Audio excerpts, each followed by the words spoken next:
दोस्तों सुज़लोन एनर्जी की बात करें तो यहाँ पे बहुत बड़ी ब्रेकिंग न्यूज़ निकल के आ रही है। सुज़लोन एनर्जी ने अपने क्रेडिटर्स की मीटिंग रखी थी और इस मीटिंग का एजेंडा था मर्जर की प्रक्रिया को पूरा करना। यानी सुज़लोन ग्लोबल सर्विस है जो सुज़लोन का हिस्सा बनने जा रही है और इसको लेकर जो मीटिंग थी वो हो चुकी है और क्या नतीजा है उसको समझने की कोशिश करेंगे इस वीडियो के माध्यम से। और यहाँ पे कुछ और बड़ी अपडेट निकल के आ रही है। सुज़लोन की तरफ से देखें तो मैनेजमेंट की तरफ से जेपी छलसानी की तरफ से बड़ा बयान निकल कर आया है। इस समय विंड एनर्जी सेक्टर को लेकर भी कुछ बड़ी अपडेट निकल के आ रही है। एक नया इतिहास रचा गया चाइना में 15 मेगावाट की एक विंड टरबाइन बनाई गई है। आज तक की इंडिया की नहीं विश्व की सबसे बड़ी विंड टरबाइन है। तो इस अपडेट को भी अच्छे से समझेंगे और क्या आने वाले समय सुज़लोन भी ऐसी विंड टरबाइन बना सकते हैं जानने की कोशिश करेंगे इस वीडियो के माध्यम से। लेकिन फ्रेंड्स उससे पहले अगर आप पहली बार हमारे चैनल पे आए तो चैनल को सब्सक्राइब कर दीजिए, एक बेल आइकॉन दबा दीजिए ताकि जब भी नया वीडियो बने पहला नोटिफिकेशन आपको मिले। वीडियो पसंद आए तो लाइक से जरूर कीजिए। चलो फ्रेंड्स वीडियो स्टार्ट करते हैं। मैं हूँ आपका दोस्त एस.पी. दवे और हमारे अपने चैनल ऑनलाइन कमाई में आपका बहुत बहुत स्वागत है। तो सबसे पहले सुज़लोन के कारोबार की बात करें तो स्टॉक की शुरुआत आज पॉजिटिव हुई सुबह 75.75 पर। कल की क्लोजिंग 75.44 के आसपास थी। इंट्राडे में 76.07 का हाई भी बन गया लेकिन तेज़ी रह नहीं पाई, ऊपर के लेवल से आ गई बिकवाली। तो काफ़ी अच्छी गुड न्यूज़ थी कल। आप देखिए जिंदल ग्रुप की तरफ से इनको एक बड़ा ऑर्डर मिला, उसके बावजूद भी इस समय स्टॉक प्रॉफिट बुकिंग की चपेट में आ चुका है जिसकी वजह से 74.25 का लो बना के क्लोजिंग 74.45 के आसपास थी। इस समय बाजार में प्रॉफिट बुकिंग हावी हुई है और जो स्टॉक पिछले दौड़े उसमें तेज़ी के हिसाब से अब यहाँ पे प्रॉफिट बुकिंग दिख रही है। तो 1.31% की गिरावट देखने को मिली।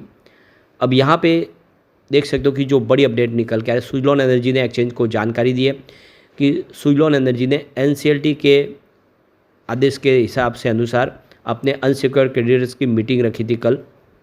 तो देख लो कि honourable national company law tribunal Ahmedabad bench ने ऑर्डर पास किया था जिसमें आप देख रहे थे कि स्कीम ऑफ अमलागमेशन जिसमें सुज़लोन एनर्जी के अंदर सुज़लोन ग्लोबल सर्विस का मर्जर होना है और इसको लेकर उन्होंने आदेश पारित किया था और इसके लिए जो कंपनी के अनसिक्योर्ड क्रेडिटर्स हैं उनकी मीटिंग बुलानी थी। तो कंपनी ने इसके लिए कल बोर्ड मीटिंग रखी थी और उनके वोटिंग रखे गए, उनके वोट का इस्तेमाल करके इस प्रस्ताव को पास किया गया है।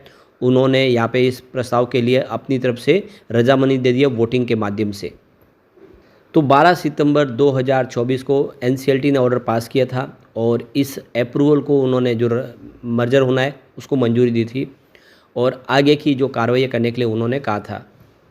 तो सेबी के रूल्स के तहत जितने भी कंपनी के क्रेडिटर्स हैं उनको यहाँ पे अपनी मंजूरी देनी है या अपने खिलाफ वोट कर सकते हैं जिसके माध्यम से प्रस्ताव को पास करना है या न करना है वो आगे जाके डिसाइड होता है। तो कल यानी गुरुवार को 10 अक्टूबर को 3 बजे अनसिक्योर्ड क्रेडिटर्स की मीटिंग कंपनी की तरफ से रखी गई थी वीडियो कॉन्फ्रेंसिंग के माध्यम से। तो यहाँ पे वोटिंग प्रोसेस को कंप्लीट करने के लिए मिस्टर विश्वजीत सिंह को एडवोकेट अपॉइंट किया था। उन्होंने इस ई वोटिंग के प्रोसेस को कंप्लीट करवाया। तो देख सकते हो कि अब अप्रूवल मिल चुका है अनसिक्योर्ड क्रेडिटर्स का। कंपनी का जो सुज़लोन ग्लोबल सर्विस है वो सुज़लोन का हिस्सा बनेगी और आने वाले समय और भी बहुत सारी जो सुज़लोन की जो कंपनियां उनका मर्जर हो सकता है। जिस तरह से टाटा ग्रुप ने अपने टाटा स्टील के कंपनियों का मर्जर करके खर्च को कम किया, उसी तरफ से अब सुज़लोन का फैसला है कि वो धीरे धीरे करके अपनी सब्सिडीज कंपनी को मर्ज कर दे अपने आप में ताकि जो खर्च है उसको कम हो, उसके अलावा उसके जो रिसोर्स है उसका अच्छे से इस्तेमाल हो पाए और फैसले है वो तेज़ी से लिए जा सके। तो ये बहुत ही शानदार अच्छी गुड न्यूज़ है। फाइनली सुज़लोन के मर्जर की प्रक्रिया अब आगे बढ़ चुकी है। तो यहाँ पे कंपनी के बहुत सारे इस समय क्रेडिटर्स है जिसमें आपको आईसीआईसीआई बैंक दिखाई देगा। इसके अलावा आप देखें तो एई रोटर होल्डिंग बीवी, बहुत सारी कंपनियाँ, लिस्ट काफ़ी बड़ी है। कम से कम आपको यहाँ पे 300 से 400 दिखाई देंगे, सबको तो हम डिस्कस नहीं कर सकते। तो लिस्ट ये आपके सामने है। तो देख सकते हो कि मर्जर की प्रक्रिया अब कंप्लीट होते हुए दिखाई देगी। अनसिक्योर्ड क्रेडिटर की तरफ से रजामंदी मिल चुकी है।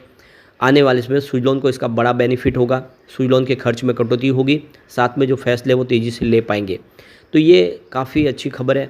लगातार पॉजिटिव खबरें आ रही है। शेयर की प्राइस इस समय नहीं बढ़ रही तो उसके पीछे वजह प्रॉफिट बुकिंग है, लेकिन अंदर ही अंदर सुज़लोन मजबूत होती जा रही है।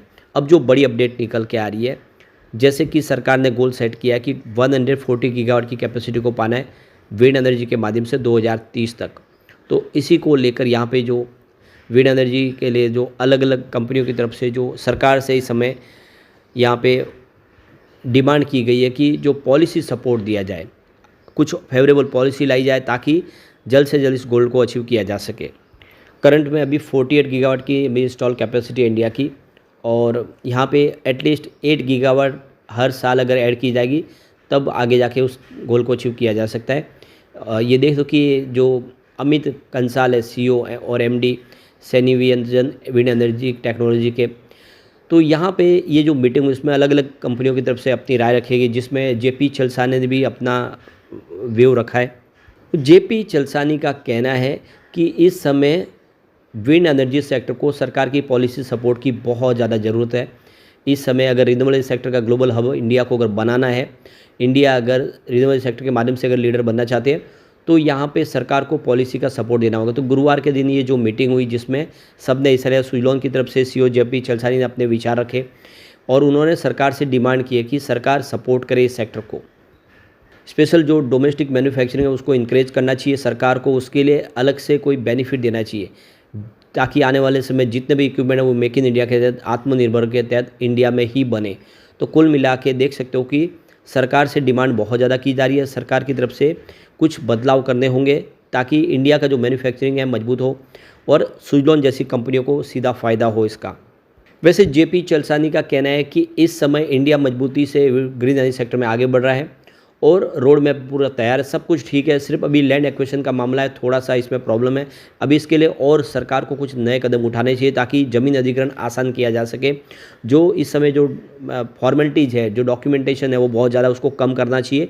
जल्द से जल्द सारे के सारे जो सिंगल विंडो से अप्रूवल मिल जाए तो जल्दी से जल्दी प्रोजेक्ट कंप्लीट किए जा सके। तो इसी तरह से अलग अलग कंपनियों ने अपनी राय रखी है, पर ये क्लियर है अब कि सरकार से इस समय मदद की जो है गुहार लगा रही है कंपनियां, ताकि आने वाले समय में जो सरकार चाहती है वो कर पाए। तो अब विंड एनर्जी 2024 होने जा रहा है, देखो कि 23 से 25 अक्टूबर चलेगा, जिसमें करीब 300 एग्जीबिटर जो हिस्सा लेने जा रहे हैं और इसको लेकर यहाँ पे पहले से तैयारी हो गई है। सुजलॉन में इसमें सिल्वर पार्टनर है, तो आने वाले समय कुछ बेहतर होता हुआ दिखाई देगा और ऐसे में सुजलॉन आने वाले समय कमाल कर सकता है। अब चाइना में एक नया इतिहास रचा गया है, 15 मेगावाट का ऑनशोर विंड टर्बाइन बनाया गया है और ये इसको इंस्टॉल कर दिया गया है। आज तक का दुनिया का सबसे बड़ा विंड टर्बाइन है।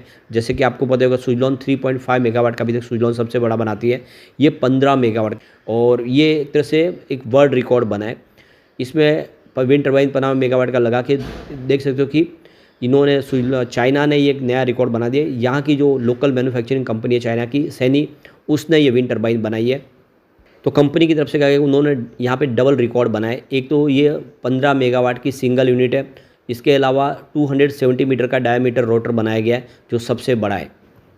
इसकी लाइफ टाइम देखें तो 25 से 30 साल की लाइफ टाइम है, जो काफ़ी शानदार है। और इससे आप देखते हो कि एक जो विंड टर्बाइन है वो कम से कम 3 विंड टर्बाइन, 4 विंड टर्बाइन का काम कर सकते हैं। और यहाँ तक कि 3 मेगावाट के हिसाब से देखें तो ये करीब 4 से 5 विंड टर्बाइन का काम एक अकेली विंड टर्बाइन करेगी, कितने बिजली का निर्माण कर सकते हैं। तो आने वाले इसमें सुजलॉन भी अगर ऐसे ही विंड टर्बाइन बनाएगी तो इसका फ़ायदा हो सकता है। वैसे सुजलॉन के लिए अपॉर्चुनिटी बहुत है। अब देख सकते हो कि NTPC की तरफ से 1100 मेगावाट का बड़ा ऑर्डर मिला है। और इसके अलावा अगर आप देखें तो सुजलॉन को अभी रिसेंटली कल ही देख सकते हो कि यहाँ पे जिंदल ग्रुप की तरफ से भी करीब 400 मेगावाट का प्रोजेक्ट मिल चुका है, जो कर्नाटका में कंपनी कंप्लीट करेगी। और जो बिजली का निर्माण होगा उसको ओडिशा छत्तीसगढ़ के पावर प्लांट में इस्तेमाल किया जाएगा। तो कुल मिला के सुजलॉन में इस समय मौका अच्छा है, लॉन्ग टर्म का नजरिया लेकर निवेश करना चाहिए। गिरावट का फ़ायदा उठा ले, जितना डिप में मिले ये स्टॉक आने वाले समय काफ़ी शानदार कर सकता है। लेकिन फ्रेंड्स, कोई भी इन्वेस्टमेंट करने से पहले अपने फाइनेंशियल एडवाइजर से एडवाइस ले ले या अपना खुद का रिसर्च करें, क्योंकि मैंने वीडियो आपके एजुकेशनल पर्पज़ के लिए ही बनाया। वीडियो पसंद आए तो लाइक से जरूर कीजिए और चैनल को सब्सक्राइब कर दीजिए। Thank you friends.